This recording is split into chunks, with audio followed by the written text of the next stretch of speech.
Members of Hawaii's congressional delegation are reacting to the president's State of the Union address. KITV4's Jeremy Lee spoke with Hawaii U.S. Representative Ed Case and joins us now live with more from Democratic Party members. Jeremy.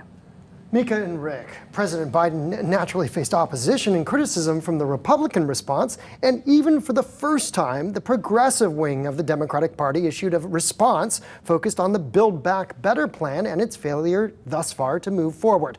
As for Hawaii's Democratic Party congressional leaders who were on hand for the State of the Union, their response was nothing but supportive for the president. President Biden began his first State of the Union address receiving bipartisan support with a pointed response to Putin's aggression in Ukraine.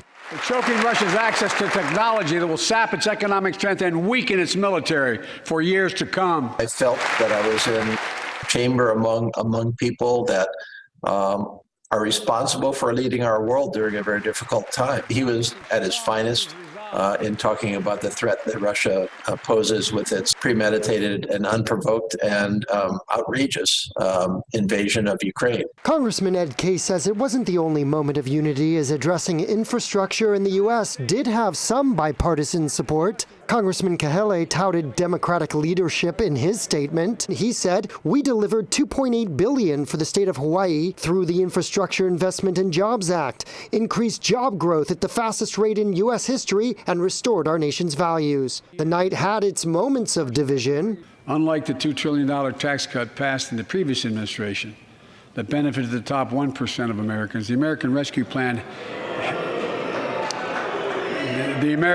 Plan helped working people and left no one behind.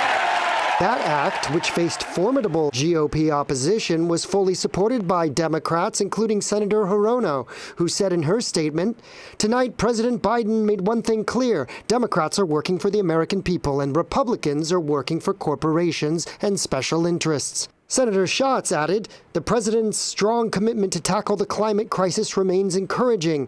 We are already dealing with the devastating impacts of climate change." Biden touted a plan for a national network of 500,000 electric vehicle charging stations. He also made a call to Again, to replace the poisonous lead pipes so every child, every American has clean water to drink at home and at school.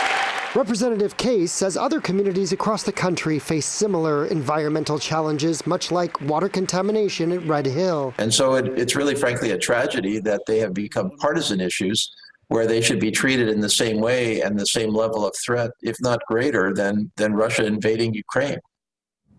The Republican response by Iowa Governor Kim Reynolds, beyond focusing on inflation, also called attention to rising crime statistics. She also spoke on parents having a say in education, a topic which featured heavily in the Virginia state governor's race, both sides finding time to maneuver politically with midterm elections ahead in November. Reporting live, Jeremy Lee, KITV4 Island News Tonight.